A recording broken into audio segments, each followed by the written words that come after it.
All right. Here we go back again with 3 points. Yes. Yeah, baby. Look, I mean, I'm not going to hide the fact that that wasn't the best performance. We all know that. That wasn't the best performance, especially against, when you have a man advantage. But at the end of the day, 3 points is what is the most important factor here. But before we start everything, we've got Jonathan, we've got Areef. First of all, Jonathan, how you doing, my man? Chelsea win in the Premier League. I haven't said that really, very rarely for a while. So I'm feeling good, but I know there's a lot of issues, so we'll talk about them. Brilliant. Areef, how are you, my man? I'm good. I'm living the dream. It's Saturday afternoon here in the United States. Yeah, I'm living the dream at the moment. Nice, man. Nice afternoon. That's good, man. And Saturday, I'm on to Sunday, man. So I'm missing the weekend. My weekend's running away very quick. But let's get straight into it. There's quite a bit of things we want to talk about. Let's start with some opening statements. Let's just really ease into it. First of all, Jonathan, man, just some short summary of the match that you've seen. We knew the win was the most important thing. The way we went about it wasn't too much of an issue for me. But, I mean, I didn't think it could have been much worse. The midfield at times was non-existent. The attacking play was just too one-dimensional. And the subs did come eventually, but they're a bit too late. I would have reacted to the red card straight away, and obviously that was a good break that Lampard's got. But we can talk about the lineup and the fact that a lot of fans weren't happy. I wasn't, but I would have given Lampard the benefit of the doubt to get the win. That's what we've done, so we can analyse it, but we've got to fix up for Leicester on Tuesday because it will be a lot harder. No, for sure. Areef, your initial thoughts, man, of that match? I mean, it's a results-based business, isn't it? And I don't really care how we performed as long as we got the win. But looking at that game, I got a bit of perspective. We were poor, weren't we? We were so poor. We were lucky to win this game, actually. If you really look at if you really watch the whole game, you would think to yourself, Fulham should have been winning 1-0 anyways. At the very beginning. When Caballero missed that... Yeah, that first half opportunity. Yeah, we hit the post as well, though. Yeah, but you know what? If you hit the post or you hit the bar, it's count as a shot off target. So I'm going to count as a shot off target. As well as if you think about it, we got extremely lucky with the Robertson red card too. So overall, like I said, a win is a win. But if we play like this against Leicester, I promise you, we're not going to win the game. Nah, for sure, man. Like my initial thoughts, honestly, just like both of you guys, I think 3 points in the bag. We needed that, but a lot of question marks regards the performance, just like you two boys, and lineup as well. I think I don't know. There were a few players that are definitely off form, and they keep starting. Let's talk about the lineup. I think that's the most important thing to talk about first off. Straight away, I think I'll just have my sort of saying on it before I go to Jonathan and Areef on it. Looking at the lineup, when I obviously, because it was 4:30 when the match started, so I woke up half an hour before the match went live, and by then obviously there was pandemonium in the Chelsea fan base because the lineup had already been up for half an hour. But when I looked at it, I was just baffled that Callum Hudson-Odoi wasn't starting. This player has been so good for us over the last couple of months. Take away the injury portion, he's been scoring goals, assisting goals. His work rate has been fantastic. So I don't know whether Frank had a vision that, whether he's going to play him against Leicester. But, I don't understand how we could be looking at that game, when we really should be focused on this one first up. Perhaps maybe that's why Pulisic started. But for me, 100% Callum Hudson-Odoi needed to start. And I know we're going to talk about player performances. That was one distinct particular player that should have started for me.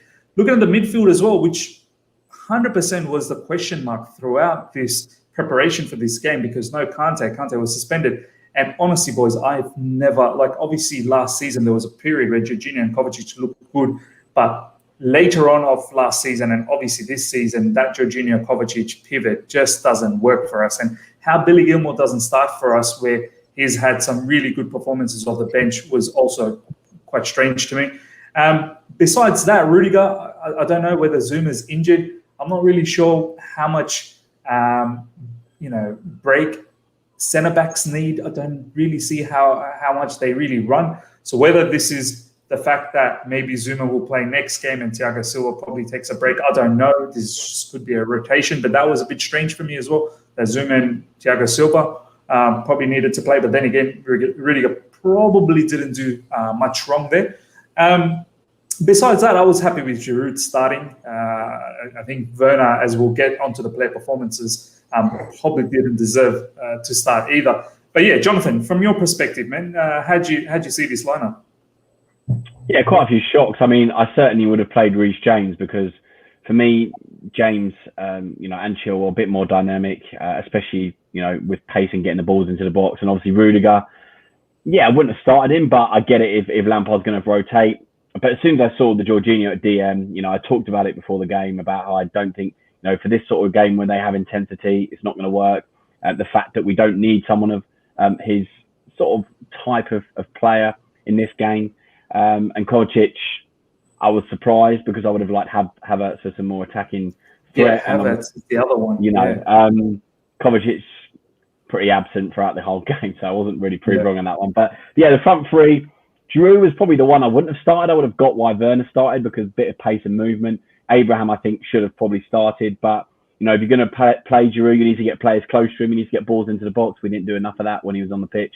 And Ziyech and Pulisic, we complain about Hudson-Odoi not starting, which, was all over Twitter. But you can't complain too much because Pulisic and Ziyech are quality players. So, yeah, it wasn't the 11 I started, but it was certainly 11 in, with Leicester in mind.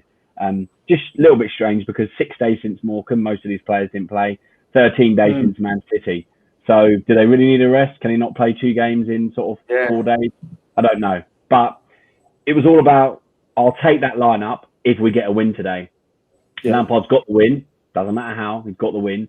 And now we go on to Leicester and we have to take it game by game for me. No, it's a good point that you've said. Because even after the Leicester game, I think we've got a little bit of break until Wolves come in. I think it might be because of Leicester games on Tuesday night, and I think Wolves might be Sunday, perhaps. I could be wrong there. But there's a little bit of gap there. Areef, it's a good point that Jonathan made. I've completely forgot about this one. I shouldn't have. Kai Havertz.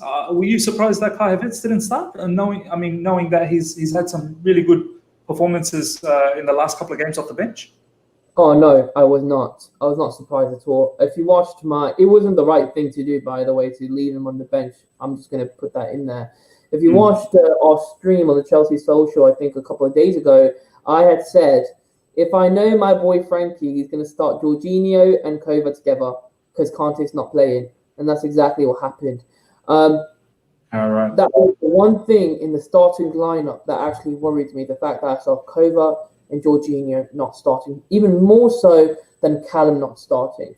Because Jonathan is absolutely right when he says Puli and Ziyech are still quality players. It's not that big of a deal. They can still get us, get the game going, do the job for us. The problem that I had was with Kova and Jorginho from the start. And if you saw, it was so evident until Jorginho got subbed off.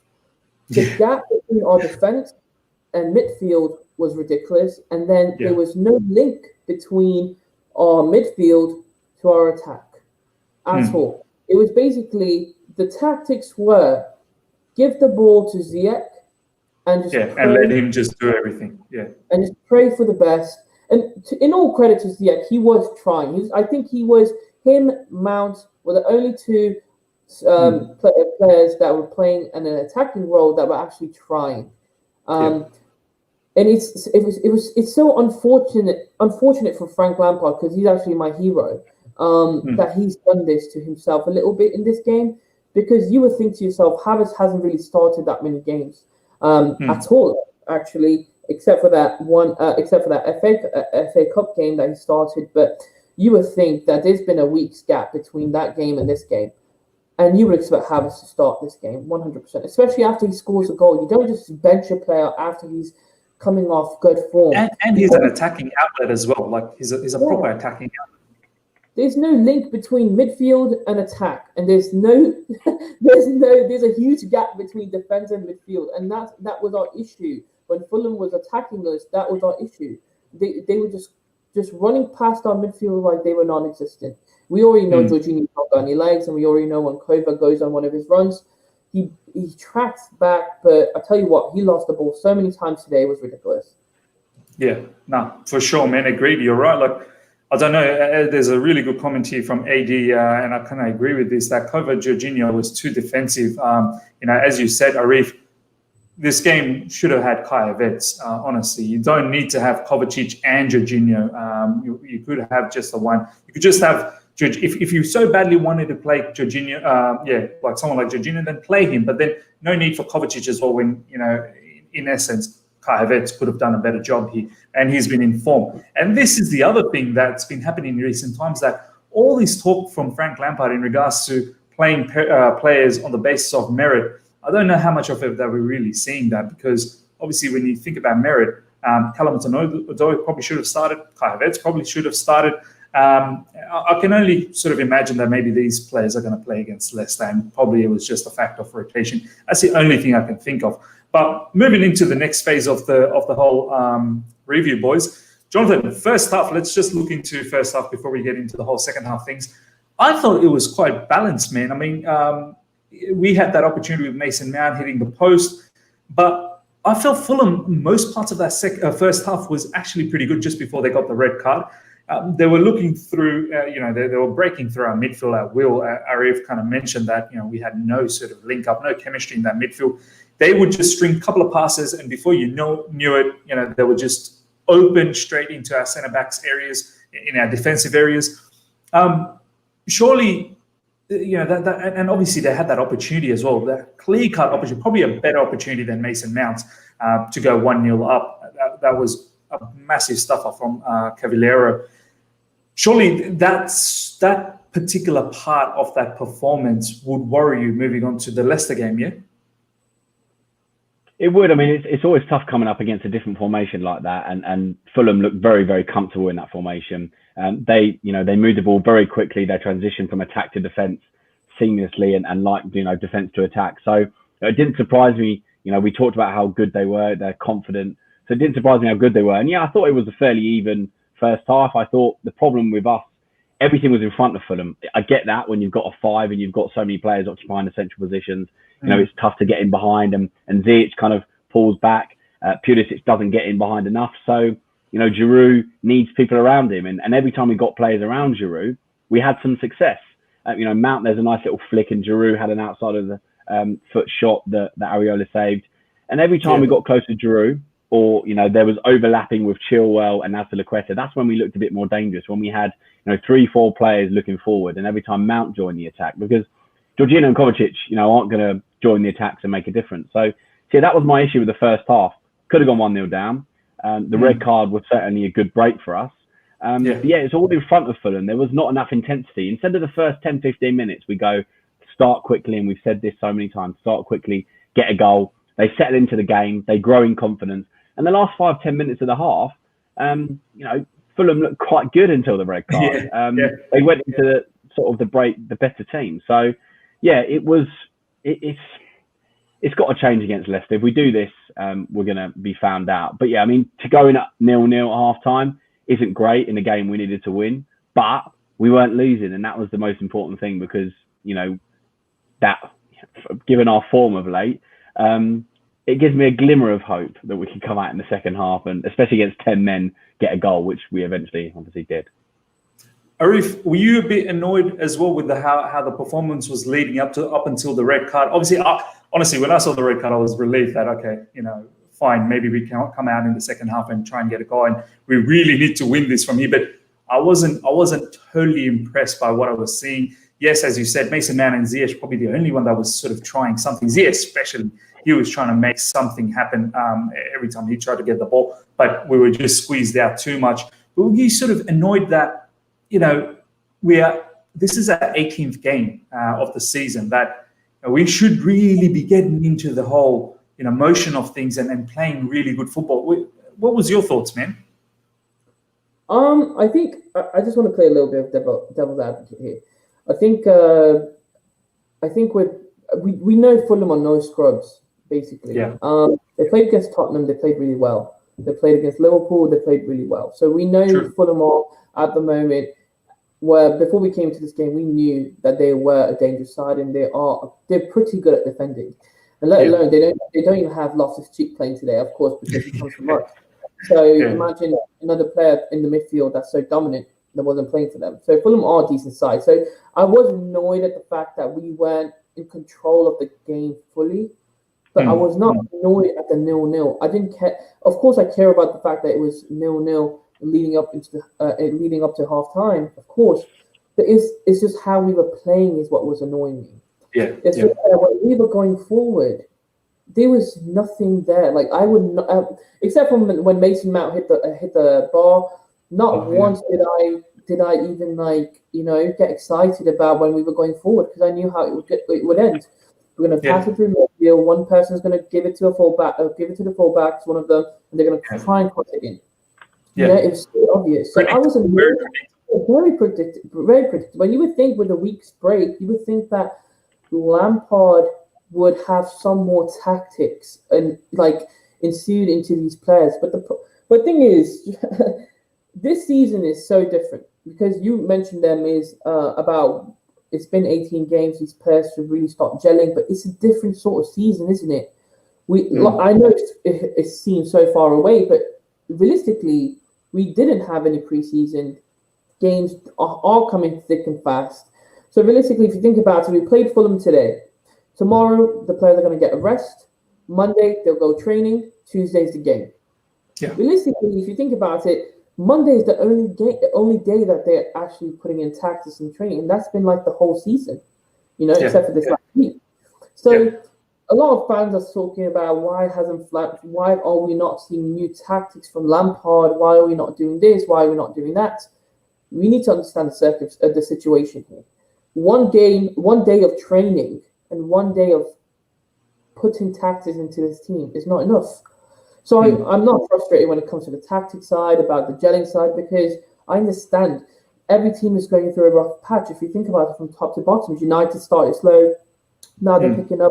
Liverpool's coming in patches. City, look at them. They're just starting now. Arsenal, we already know the story about that. Tottenham is slipping away.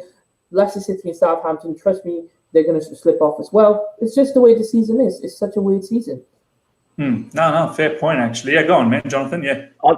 I'd say I get there hasn't been as much time. It's a strange season. It's a strange time. But he had 13 days since Man City. I mean, there's not too much you need to prepare for the Morecambe game. A day, maybe two. But he had a lot of time for this game. And he would have been preparing for the Fulham and the Leicester game, in my opinion. So I get your point. But there has to be a time where Lampard has to be held accountable for, the way we have a system. And clearly the players still don't know exactly what to do in it. No, I agree. I agree. I completely agree with Jonathan. I think that there was a time between. Yeah, go on, Areef. Yeah. Okay, so what I was saying was that you're absolutely right, Jonathan. I think that the time between the City game and today, there was a time period where tactics could have been instilled into the team. But this is the thing about Lampard, isn't it? Is that you just don't know what his tactics are like, and that's the frustrating part. And I completely agree with Jonathan that fans should start holding Frank Lampard a little bit accountable as to what his tactics are, because after so long we still don't know his tactics. But if you want to play devil's advocate, that would be his only excuse that it's a strange season. But I completely get your point, Jonathan. Yeah, and you know what, boys? Like Frank had said pre-match as well, that this is the first time in this season that they actually had some time to sit down, as Jonathan has mentioned, 2 weeks' time, that they actually got the opportunity to sit down and talk about how they want to play football. So, look, I completely get what you're saying as well, Areef, that Fulham makes it very difficult. They're very compact. Teams like Liverpool, Southampton, Spurs have all struggled as well. And it's no surprise to an extent that we've kind of struggled in that department too. But moving on to the second half, Jonathan, obviously red card. I was upbeat that we need to kick on and get the goal and win from here on.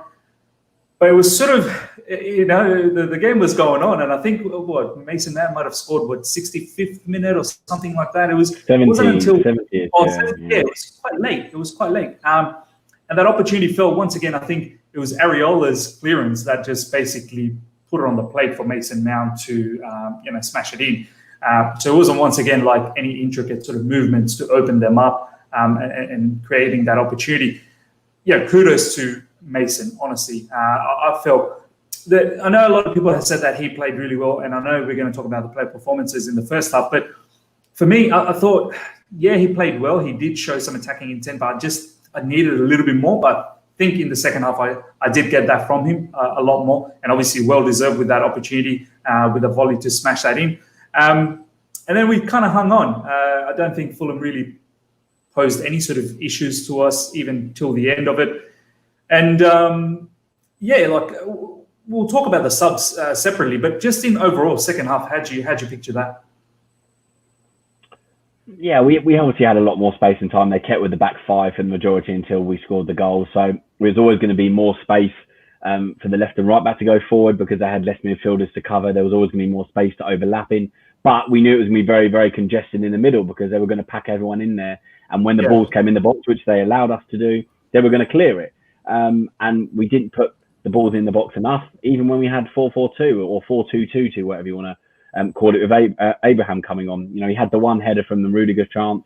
It still wasn't really good enough. It was only when, we're going to talk about it, when Hudson-Odoi came on that we kind of flicked the switch and he brought the intensity up. But yeah, fair play to Mount. He was the better midfielder of the three. I thought we were pretty, in terms of corners today, I thought we caused quite a few issues. There was a nice routine in the first half where Mount was blocked. But yeah, everything, when we moved the ball quickly, when we, Ziyech tried so many times that ball into that left-hand side where he cuts it in with his left. Pulisic got very close at one point. Yeah, but I thought he should have finished that. I've said so many times, you know what Ziyech is going to do. Why is someone not told, get on the end of on the cross? I don't understand how we've played 20-odd games. I know maybe 10, 12 with Ziyech. We know what he's going to do. I know what he's going to do, and I'm watching training sessions as well. So it's very frustrating because I think we could have done better. We should have scored more goals. But to go on to Mount's goal, it was from great play from Hudson-Odoi, finding the free man in Chilwell. He then gets to the byline, puts the ball in. Okay, it wasn't great from Areola, but the thing with Mount is the technique to keep that down instead of slashing at it, which a lot of players would do, or to put it high. He keeps it low. Great technique, gets his foot over the ball into the bottom corner, and Areola's unsighted because he's got two Fulham players in front of him. So it was a very important finish. It was a very important goal in Chelsea season. I hope that we can build on this. But as I said earlier, there's still a lot of things, and obviously the midfield being one of them. I thought James could maybe have been another option to bring him on instead of Azpilicueta because it would have given us even more threat on that right-hand side. Didn't look that great all the time. No, I mean, there was a time where Azpilicueta and Mendy had that little mishap, and Mendy came rushing out. Could have been a goal. Silva luckily blocked it. So yeah, there was good points in the second half, which obviously came being against 10 men and then having their energy sapped. But we still needed to do more. But it's a start. That's all I'll say. 100%. Areef, man, how much was that Mount's goal? That I feel like that's a Frank Lampard savior. Like that goal saved Frank Lampard's job. I don't know about that. I'm not going to go that far. But it reminded me of, I don't know if you guys remember, when we first signed David Luiz under Carlo Ancelotti, and he scored, was it his debut? I think it was his debut against Manchester United, and we ended up winning the game 2-1. That's what it reminded me. I thought the goal was really well taken. I think it was needed as well. But yeah, I think if you compare him to the other two midfielders that we had, he was the better one. But honestly, that goal would not have happened if Callum Hudson-Odoi was not on the pitch. His eagerness to switch plays, when he's playing on the right wing, he switched it over to Chilwell. He was making things happen. You can see there was like a thing in the team. Finally, like something happened. There was some new formed energy around this team as soon as Callum Hudson-Odoi came on the pitch. And that's what's frustrating why he didn't start, because I feel like he can do that from the start. And I think like with this Chelsea team, the problem is, if you notice, that in every single game we start off so slow. So slow, and it's so slow. And it took us, honestly, I was taking notes during the game, and it took us 16 minutes, 17 minutes into the game to finally start getting passes together. Because it was all for the first 15, 20 minutes. And this has been the trend throughout this season as well. Like, we just don't start quick. it's so weird, isn't it? It's just, and also another thing that frustrates me about the second half. By the way, I'm not trying to digress from the question. I think Mason Mount's goal was splendid. And another thing that really frustrates me about this whole situation is that we just think just because Giroud is starting, we have this tendency that he can only head the ball. No, he's got way more to his game. Exactly. Deschamps knows how to play off him. So we saw it under Sarri. We saw it under even Lampard last season. We saw it under him too. Giroud has more to his game than just his heading ability or come to at the end of the cross. And that's what's frustrating for me, to be honest, because we've got 3 quality strikers, and one of our main target men, we're actually using him solely as a target man. He's not Andy Carroll. He's not Peter Crouch. He's way better. He's a way better footballer than both of those two. And even has that said, one of the best link-up player. He's one of the best link-up players. And I think Jonathan mentioned it earlier when Mason Mount came close to Giroud. Giroud started playing. Giroud was splendid. I want to see more of that, but we're not doing that. We're not coming close to him.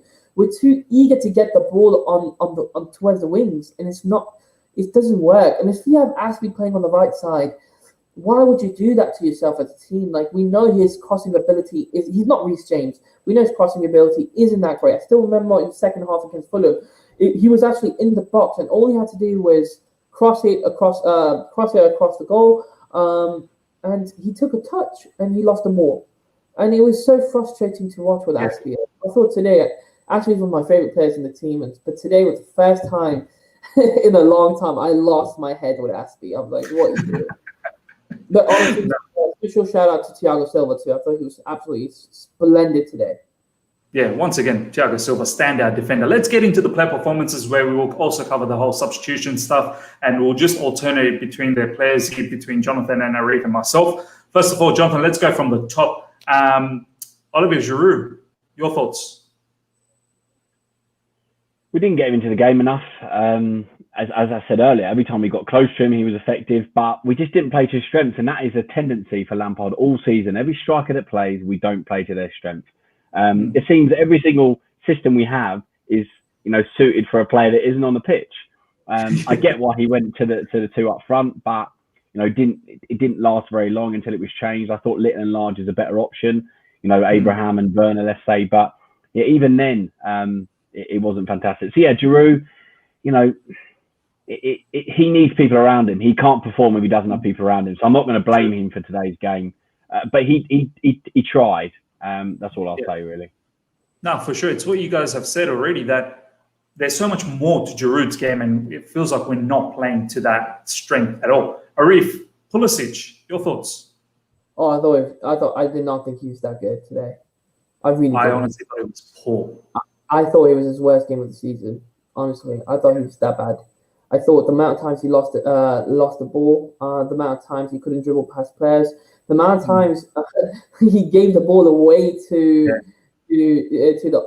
Fulham was ridiculous too. I think, and he could. The thing is, the one time he runs behind the defenders, ZX finds a cross, and that was the only time I saw him run behind defenders, and he didn't do that at all this game. And then, honestly, this isn't. I don't know. Is this his 4th game in a row that he's starting? I think so. Oh, yeah, Morecambe. I mean, if you're going to take Morecambe as one of the games, in the Premier League, we'll take away the Morecambe game. I think he has been starting quite often. Yeah, he's not been great. He hasn't been great, has he? Honestly, and I don't really put blame on him. He is coming back from an injury as well. I'll give him some leeway, because I know we all know the quality he can bring onto the team. But I think he maybe needs a little break now. I think he was not good today at all. Yeah, for me as well. From the get-go, every ball, there was balls that was hit straight to him, and he'd misplace it, and it'll go straight under his leg and into throw-in. And especially the one that you boys have touched on, that opportunity from Ziyech. That's what Ziyech does. Had he just put that in, maybe I would have said, you know what, at least he did one thing right. He might have done a whole heap of things wrong. At least he did one thing right, which was to understand Ziyech. And even that, he was centimeters away. And I feel like you shouldn't be centimeters away. You should know that's what Ziyech does. Moving on to the next player, Jonathan, Ziyech. Yeah, again, I don't think people are on his wavelength. And when he's trying to create something, again, it wasn't his best game, but he was better than Pulisic, and that's exactly why I wanted Hudson-Odoi and Ziyech to start. I think everything I've said was clear as daylight today. So, it's just frustrating when, as I said, Ziyech, not enough players on his wavelength. And it doesn't help having Azpilicueta there, because if he'd have had James today, he would have had someone, on his side and in positions where Ziyech can cut it back to him. He can then overlap, underlap. And obviously that isn't going to happen with Azpilicueta. So, limited today, Ziyech, but did try. And obviously he's got to start against Leicester, in my opinion. No, for sure. Areef, 100% agree with you, Jonathan, in regards to Ziyech, and I think we all can agree with that. Areef, Kovacic, man. I mean, lay into this. I'll tell you what, Kova has been poor for a while. Yeah. He's been very poor for a while. It's just that he does a skill here and there, and everybody gets off their chairs and they go crazy. And everyone's excited. Been so poor. He's looked like a shadow of himself from last season. Yeah. I'll tell you what, the amount of times he tried to dribble, which is actually one of the main reasons why he starts the game, is to make that transition from defense to midfield to attack. Especially from midfield to attack. That's his job, dribbling past defenders. Otherwise, he shouldn't be on the team because he doesn't have great passing range. And the problem with Kova is, today especially, he was trying so hard to dribble past one player, two players, three players. No, mate, you didn't do it well enough. You kept on losing the ball. Him and Jorginho seemed as if they haven't played at all. He was. If you notice, in the game, if you watch it back, he was actually cutting passing lanes. So if there was a pass, if there was a player behind Kova, and Rudy would have the ball, Thiago would have the ball, Kova would actually come in front of the two players. I remember one case it was Mason Mount, Thiago Silva, and right in the middle was Kova. That pass should have gone to Mount, but because Kova was there, he had to pass it to Kova. No. He actually slows down the play so much as well. It's actually getting a bit ridiculous now, the fact that he's starting. And with an £80 million signing on the bench, who actually has a future at this club. I'm not saying Kova doesn't have a future at this club, but if you're putting in perspective, I think Havertz is our main guy in midfield. He's going to be our main guy in midfield. That's why we pay so much money for him. Yeah. Kova should have done better if he's starting over Havertz. And today, it just wasn't that guy. I just don't know what he brings to the team at the moment, and it's so frustrating to watch. It was like we were playing with 9 men today. It was that frustrating because Kova and Jorginho were making it so difficult for our defense and our attack at the same time. Yeah, here we go. Can't kind of agree with you. Chelsea playing with 9 men outfield players, Kovacic and Jorginho. This is pretty much exactly what you just said, Areef. Kind of agree with that. Just quickly to answer Itisham's question, he's saying that Ziyech played better when he comes into number 10 position and try to create through the middle. Do you guys agree? I think we've both said that when he sort of cuts in from the right and into central areas, that's when we look very, very dangerous. But I don't think he's naturally going to play as a 10. He's always going to play somewhat from the wide areas and cut in. He will play in the sort of areas where 10 plays, but our formation at the moment, we don't play with a 10. So that's pretty much that. Jonathan, Jorginho, man. Wasted in this game. Obviously, he got caught out a few times, but he just didn't really do well enough. When the ball is near him, he's just pulled out of position too often, and he's just chasing shadows at times. But it just wasn't the game for him. It wasn't, his the level of intensity is too much for him, in my opinion. A couple of times he did get some nice balls into Drew and other players, when we tried to change the pace. But I just don't get why he played this game when you've got someone like Gilmour on the bench. So, yeah. No problems. I just saw your message that you need to go in 10 minutes, man. More than comfortable with that if you need to go. Food, man. I'm hungry. So, just let us know when you need to go and just pop out, man. Yeah, no worries. In regards to Jorginho, how Billy Gilmour doesn't start is beyond me. I thought Billy Gilmour, he's shown enough in the last few games to at least warrant a matchy. As you've said, Jonathan, athleticism-wise, I think Billy Gilmour pips him.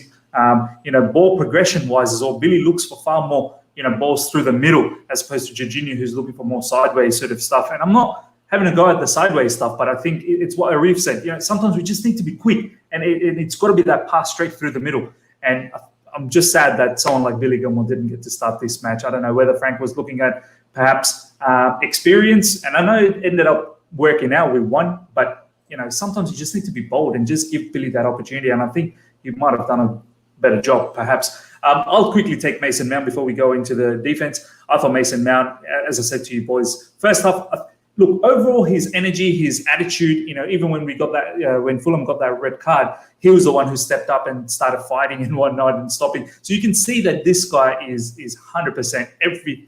The blood in him is proper Chelsea. There's no doubt about that. But second half, I really, really enjoyed watching. He was trying to play more sort of forward passes. There were a few times where he was trying to put Pulisic through. And obviously, he gets that opportunity off the back of what Areef said with Kalamata sort of pinging that ball to Chilwell, and then Chilwell sort of cutting the ball in, and it falls into Mount's path after Areola sort of setting him up, and then nice finish from there. So well deserved. And Mount, how fitting is it for him to sort of really help out Frank Lampard in such a sort of testing and pressurized such a situation where we needed a win, and Mount comes through for him, which it's almost like a story, sort of like a fairy tale sort of scenario, how this has happened. Let's now move on to the backline, man. I'll go to Areef this time. Areef, Azpilicueta, I know you've sort of touched on it, but yeah, just some thoughts on that. So it was a bit awful to watch today, watching Aspie, club legend, obviously, but today was a bad game for Aspie, I thought, even defensively. Honestly, Aspie is so, obviously, it was a deserved red card, but I'll tell you what, Robertson was ripping him to shreds. He was. Robinson was killing him. He was killing him. So I don't know. Aspie, I think when it comes to going forward, he was a bit of a liability, wasn't he? He was just making everything so slow. When we know restarts, we know what's going to be first time crosses in, he was just taking 2-3 touches or passing it back to the person it came from. He was just slowing things down. And that really has the momentum of someone like Giroud, who already knows where he's going to run to. So he's made that run, but Aspie takes a second touch or passes it back to where the ball came from, and it's a wasted chance, you could even say. Because a lot of strikers, they run with their instinct of where they think the ball is going to go, or they already have a pre-plan. And that's why I think like sometimes the tactics go out the window, because you try these things at training all the time, but then you have someone like Aspie who is, I always said this, offensively, he's a bit of a liability because he just slows things down so much. Going backwards, I think Jonathan mentioned it's mixed up with Mendy, which is quite comical, to be honest. Yeah. So happy we didn't concede. That's why I can laugh about it at the moment. But I'll tell you what, defensively even, I don't think he was that great either. I think, Rob, you're absolutely right. If he wasn't centre half Robinson, I think Aspie would have been ripped to shreds, honestly. We got so lucky today because he was causing absolute mayhem on that right-hand side of ours. No, for sure. I can't disagree with anything there. Jonathan, this will be your final couple of players, and then you can shoot off. Rudiger and Thiago Silva, thoughts? Yeah, Thiago Silva, really good defensively. Just in terms of his positioning, in terms of, again, he's the one that plays the ball quicker. And even when he's out of position, he still manages to get in and make sure he gets ahead on the ball. He's in the right place at the right time. He's dictating where people need to be. So yeah, can't fault Thiago Silva. Rudiger looked a bit shaky in the first half when we had the possession.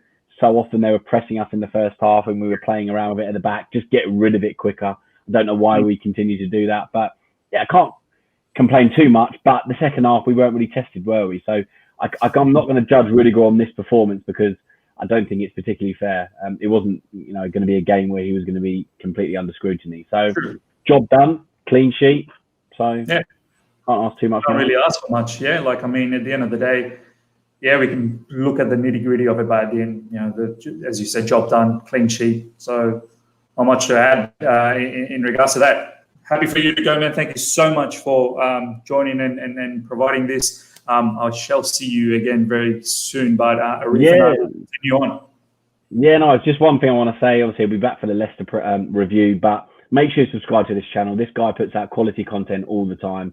Loads of live streams. Make sure you get involved. Make sure you subscribe and put the notifications on because obviously it lets you know when he goes live. So last thing I want to say as well, Hudson-Odoi changed the game. Intensity, running at players.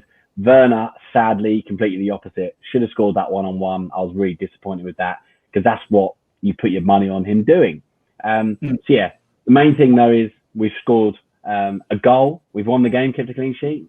Go on to Tuesday. So thanks for having me, guys. And yeah, I'll see you soon. No problems, man. Take care. But yeah, Areef, as Jonathan said, we will touch on the whole Werner thing and the Callum Hudson-Odoi just to wrap up some of the player performances again. For me, Chilwell, Areef, I don't know. Look, he bombed up. He supported in attack quite a few times, but I just feel like at times that production, that quality that is required from the left side was probably lacking. Is that how you sort of felt as well with Chilwell? I thought Chilwell had a decent game. I wouldn't say he had a great game. I wouldn't say he had a bad game. I think defensively he was solid. If you notice, nothing came down his side. Not too many threats because I think he was really solid defensively. Going forward, I think he was actually okay. I think where problems were coming was his link-up play with Pulisic. I think it was actually Pulisic that was actually messing it up, the link-up play rather than him. Either the pass was it had too much on it, or it was too short. The link-up play with him and Pulisic is just not working at the moment, which is the weird part. I would say Chilwell needs to kind of fix up. When it's kind of weird to say fix up because he was so good at it to start the season. He's crossing. I don't know what's happened to it. He can't. It's not that great. Yeah.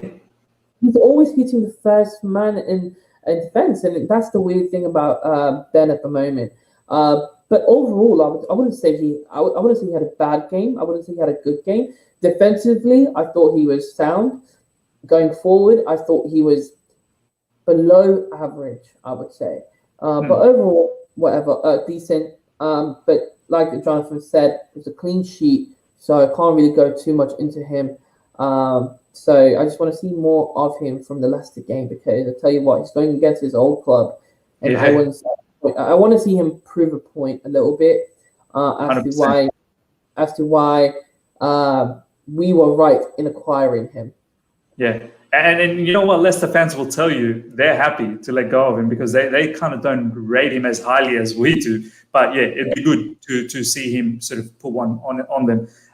Not much to say about Mendy, honestly. For most parts of the game, he was just a spectator, except for that, obviously, that one sort of chance right at the beginning where Fulham almost sort of should have gone 1-0 up. But then again, there's not much Mendy could have done.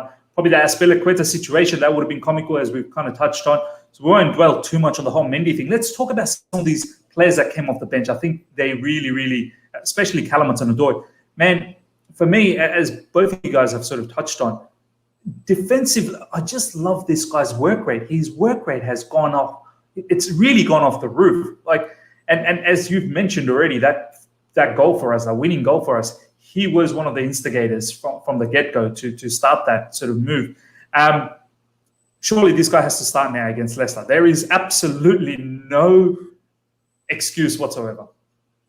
You would think that the reason why he didn't start today is because we're playing Leicester on Tuesday. Yeah. That's the only reason I would think. If I'm Frank Lampard, if I'm trying to go into his brain, he's thinking Hudson-Odoi against Leicester. Okay, we have a game on Tuesday. We play on Saturday. Most of these, Puli. I don't think Puli's going to start against Leicester City. I think Hudson-Odoi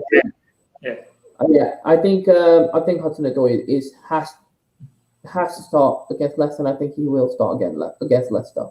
I know he's been. It's not even just today, is it? Against City, he was awesome. Against Arsenal, he was really good.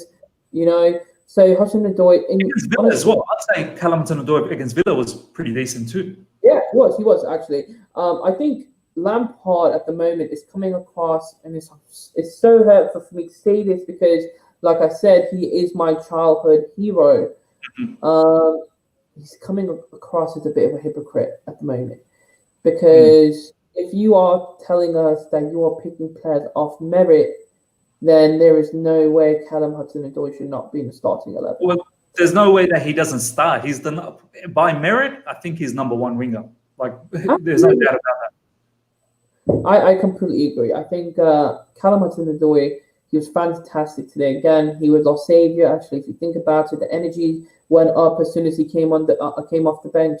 But you know what? Honestly, it's a few players I think that about. I think Havertz could have done the same thing, like, brought in that energy, which is what we needed today. And that's what was so heartbreaking for me to watch, because today I was thinking I was going to take my soft spot away from Lampard for a little bit and just watch a football game. And honestly, the tactics today were just appalling. And until Hudson-Odoi came off the bench, he was just making things happen.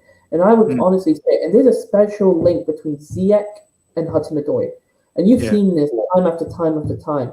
I actually was speaking to Jam about this on our stream, and Jam actually pointed it out as well, that if you think about it, every time Ziyech and Hudson-Odoi have played together, they've been involved in a goal, if you notice it. Their understanding is very good. There's such good understanding going on between them. So what I would do against Leicester City is start Hudson-Odoi on the left, Ziyech on the right. And I would go for Werner up front against Leicester City, but we'll get onto that in a little bit. No, for sure. Well, let's get onto that right away, man. For me, Werner, wow, I completely hear what you're saying against Leicester. Perhaps, that little bit of pace just behind them. They're going to be not like Fulham, where they just sit deep and have a very solid structure. Leicester has a very good structure as well, but you will find some space behind them. But I don't know, man, Areef, man. I can't. That was abysmal performance, man, off the bench.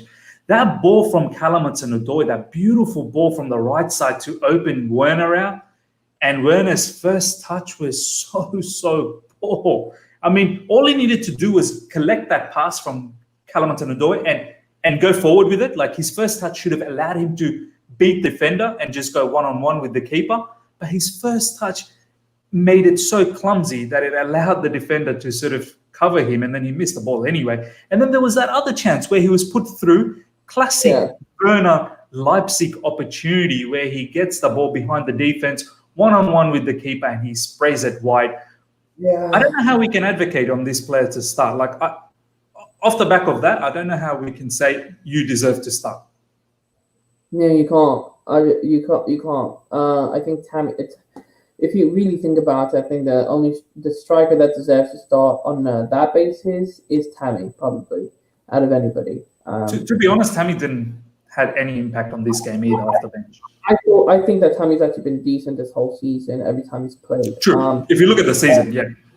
If you play Giroud against Leicester City, I don't think it'd be. I don't think we're going to be playing that well, unfortunately. I think we're going to go back to what we were doing today, which was crossing. I think the reason with Werner, I think it's so frustrating to watch him, because honestly, I just don't want to say this because I don't think it's true, but he is starting to give me Morata vibes a little bit. And then that's sad to say, isn't it? It's so sad to say. But I'm still hoping he comes good. I think he has the quality to come good. And the thing is, the more chances he's getting, the thing is, he's getting in those positions, which is the main thing. But he needs to start scoring goals, because I think I can see it on Twitter a lot that fans are starting to lose patience with him. And I think it's for his own good if he. I think I'm so confused at why he's not scoring these chances well, because this was his bread and butter. The Bundesliga. This was like if he was playing for RB Leipzig, and this he's banging them in. He's banging them in. Yeah, and I'm just so unsure as to what's happening. I understand his confidence is low, and I know strikers feed off confidence, but he needs to.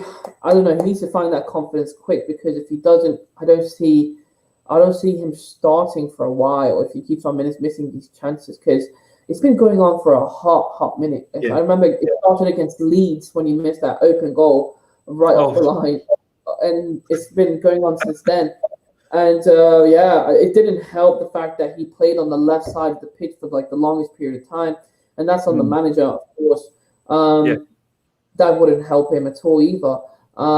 But he looked better today, though, in a 4-4-2, if you think about it a little bit. Yeah. I think, why not play him as a 4-4-2? I know that's how he was playing in RB Leipzig as a 4-4-2. He was never a lone striker. I forget the name of the player. I think he plays for Denmark. Awesome.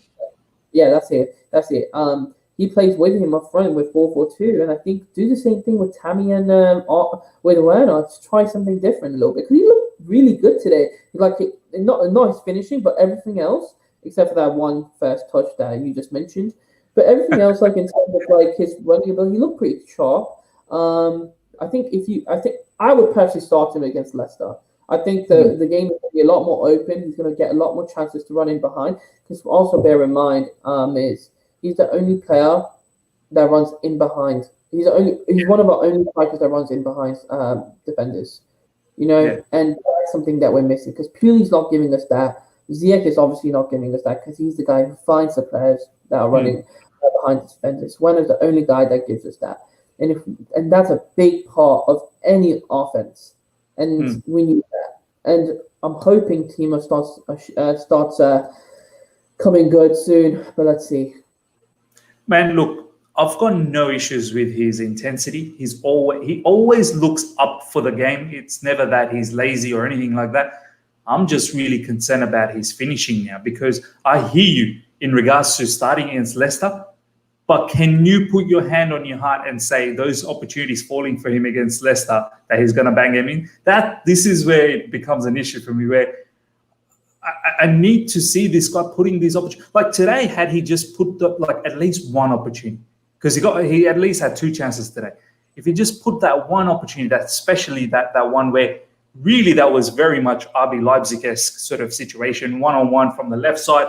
He gets the ball from the top and he runs in. He even pivots nicely to whip that ball in, but he completely missed that target. And had he just put that in, I would have said, you know what, get this man starting against Leicester because that goal would have given him confidence. Look, as I said, man, 100% hear you that perhaps start him and maybe he'll put in, but I can't feel confident with this guy anymore. I really, really can't feel confident. I feel like come off the bench, really get your opportunity and then put him away and then perhaps put your hand up to start. But I mean, look, we can talk about Timo Werner all day long, but just quickly as well, man, Kai Havertz, I mean, he didn't even come on as a bench player. I mean, surely that would have annoyed him a bit, right? Knowing that Kovacic was playing so poorly too. And Tammy didn't even put that much impact in that whole match. You know, I would say that Lampard, though his tactics can come in question a lot and his in-game management, one thing you can't question is his man management when it comes to certain players. I think him and Kai Havertz and all these players have certain expectations that they're set with the manager. And I think Kai Havertz probably has expectations set already with Lampard that he is going to be starting against Leicester City. Fair enough. Yeah. So I think if Kai Havertz starts against Leicester City, which I'm pretty sure that he will, because I don't think Jorginho is going to start against Leicester City. There is absolutely no way. So Jorginho would get eaten up against Leicester. He'd get eaten up. Because absolutely. Because it's between Kova and Havertz, and honestly, I think Lampard is smart enough to know that Kova cannot start against Leicester City, and I think Havertz probably knows that he's going to be starting. And honestly, Miz, I'm not going to lie to you. This is so weird to say, but Lampard needs to protect Havertz a lot at this very moment in time, because he is only 21 years old and he does have a huge price tag on him. And let's not get twisted. He wasn't playing that well for a while. Of course, he's getting a little bit of form now, but how quickly can that little bit of form dip again? So he needs to protect his asset in the team. His asset in the team is Kai Havertz, who he spent a lot of money on, who's basically a kid. He's younger than I am. I'm 27 years old. He's 21 years old, and he's worth 80 million. I can only imagine when I'm 21, if I was 21 and I was worth 80 million, what would go through my head if I'm hearing from all the media outlets that I'm a flop. Yeah. Lampard needs to protect his asset, and I think he's doing a great job in protecting him. Because I tell you what, I do think he will start against Leicester, but I don't think it's that big of a deal that he didn't come off the bench today. I don't think it's that. I mean, we ended up winning, so not much of a deal. We won the game. I think the questions could have been asked, but we ended up winning the game. Yeah. Exactly right. Exactly. Man, let's wrap this up. For me, honestly, this game, the only other thing that I want to touch on is our pressing wasn't good, man. When it was 11 on 11, I thought Fulham pressed really well. I don't think our pressing was that great at all. We got open to shreds in the midfield area when it was 11 on 11. man, we need to improve massively against Leicester. Obviously, Leicester's got their game. We'll see how they go, but we need to improve massively against Leicester. Your thoughts on the Leicester game? Do you think would you take a draw against Leicester away from home, or 100% we need another win here? Absolutely not. I'm actually from Leicester, by the way. Just so you know. Oh, nice. So there's actually no way I'm taking a draw against Leicester City. If you notice, I don't think we've been playing that bad against Leicester City in the past couple of times we've met them. I think we've actually been decent. Couple of draws, maybe a win. Yeah, I think we've been all right. I don't think we play that bad. I think Vardy is actually not. Vardy doesn't play that well against us, I've noticed, as of late. But let's see how it goes against Leicester City. I think we're going to win the game. Like I always say, I think today was needed. Today, the most important just thing just to build on, just to end that drought in the Premier League. Because I tell you what, we've not won in 3 games. I think, 3 games. Yeah, we've not won in 3 games. So let's end that drought. We got the win today. Let's go again on Tuesday. Okay, and let's start it up, because I think we really do have the quality to beat Leicester City. Bear in mind also, Fulham is actually a good opponent, because Fulham actually beat Leicester City as well. They did 2-1. They beat them 2-1. Fulham are no scrubs, so I completely expected it to be a little bit cagey today. But Leicester City is not going to be cagey at all. I think it's going to be both teams going at it, because they're going for top 4. We're going for top 4. Yeah. And we need to win. Simple as that. We can't drop points at the moment of time, especially after the December that we had. We can't afford to drop points at all. No, I'm not having it. Agreed. Absolutely agreed. And as you said, Leicester's another team that's vying for top 4. We are challenging for top 4. So we got to beat these teams, because if you don't beat these teams, then forget about top 4. And as you said, Fulham has beaten Leicester, so we should take some heart into that, that we should be going out there and beating them too. But nonetheless, this is going to be a very difficult task. But no, thank you so much, my man. Hopefully everyone's enjoyed this review. Obviously, good 3 points to win. Not the best performance we've all sort of agreed on. Everyone that's tuned in, please go and check the whole review. We've talked about a whole heap of things in regards to this match, so do tune in on that. Thank you heaps for joining everyone throughout the stream, in and out. Please smash that like button. Helps out the channel a lot. If you're here for the first time, subscribe. Hit the bell notification to be in touch with all my content. Got a whole heap of things lined up. Areef, my man, it's actually been a mad pleasure to talk to you post-match. Any final thoughts before you go? Oh, no final thoughts. Up to Chelsea. I'm glad we got the win. And let's go again on Tuesday. Back the team. Back this manager. If we don't back this manager, Frank Lampard, we are never backing any manager for a long period of time. We don't back this guy. So up to Chelsea. I'll catch you guys on Tuesday. Brilliant. And all of Areef's social media stuff will be in the description, so check out for that. Please follow him. He's a good person to follow. Until next time, everyone. See ya.